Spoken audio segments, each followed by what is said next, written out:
Bismillahirrahmanirrahim. Assalamualaikum warahmatullahi wabarakatuh.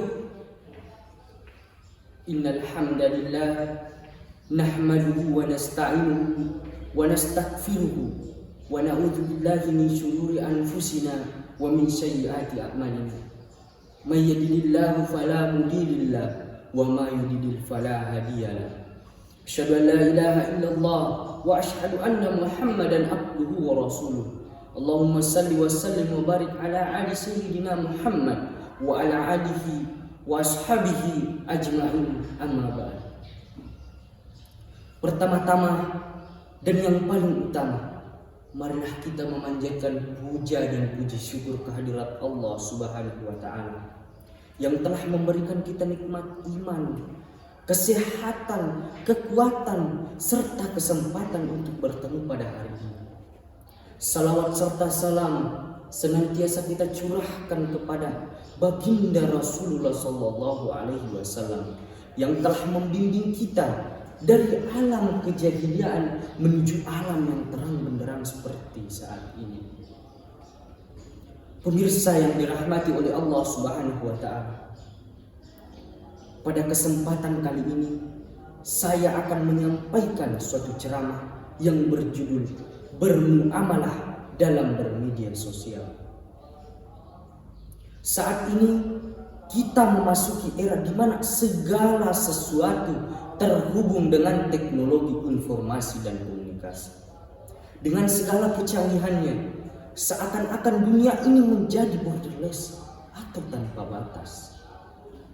Di era pandemi sekarang ini, berbagai macam media bisa kita gunakan untuk proses belajar, walaupun tanpa harus bertatap muka. Namun dengan segala kemudahan yang diberikan, jangan sampai mengalihkan kita dari dunia nyata ke dunia maya. Oleh karena itu, dalam berselancar di media sosial, patutnya kita mengedepankan yang namanya etika.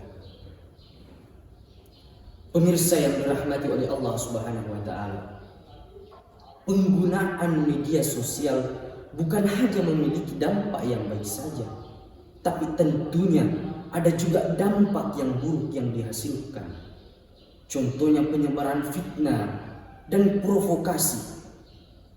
Namun masalah itu kita tidak bisa limpahkan kepada media itu sendiri, karena kita lihat dari fungsi media mengikut kepada penggunanya. Bila ia digunakan dengan baik, tentunya akan berdampak baik pula. Namun bila ia digunakan dengan buruk, tentunya hasilnya akan buruk pula. Yang pertama yang perlu kita ketahui, kita tidak boleh menyebarkan kebencian. Ada pepatah yang mengatakan bahwa gajah di pelupuk mata tidak terlihat, tetapi semut yang berada di seberang sungai sangat nampak jelas. Saat ini marak terjadi hate speech, provokasi, fitnah yang dapat mengancam persatuan kita. Namun sebagai seorang muslim, Islam mengajarkan kita untuk cinta damai. Sebagaimana Islam itu sendiri bermakna damai, kedamaian, kesejahteraan, dan ketentraman. Rasulullah Sallallahu Alaihi Wasallam bersabda, "La yu'minu ahadukum hatta yuhibba ilaihi wa ma yuhibbu li nafsihi." Tidak beriman salah seorang dari kalian sampai mencintai saudaranya sebagaimana ia mencintai dirinya sendiri. Hadis riwayat Bukhari dan Muslim. Kemudian yang kedua, kita perlu saring sebelum sharing. Tidak semua masalah yang kita terima itu kita dapat pastikan kesahihannya. Dan sebagai orang yang berakal, tentunya kita harus mencermati sebelum membagikan berita tersebut. Allah Subhanahu wa taala berfirman dalam Quran surah Al-Hujurat ayat 6. Ya ayyuhalladzina amanu in ja'akum fasiqun binaba'in fatabayyanu an tushibu qauman bijahalatin wa la tusbihu ala ma fa'altum nadimin. Hai orang-orang yang beriman, jika datang kepadamu orang yang fasih membawakan suatu berita, maka telitilah berita tersebut, agar engkau tidak menimpakan suatu musibah kepada suatu kaum sehingga engkau menyesal di kemudian hari. Kemudian yang ketiga, ada kalanya kita tidak perlu memamerkan hal-hal yang berlebihan di sosial media, walaupun mungkin kita memiliki harta yang cukup.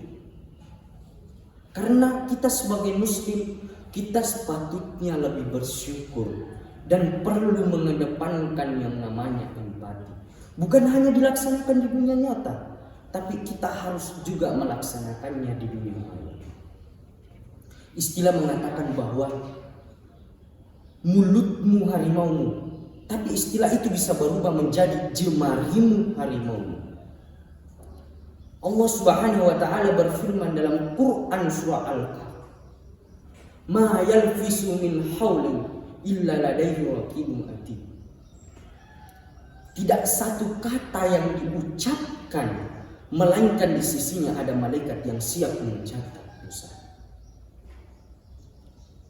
Hadirin sekalian,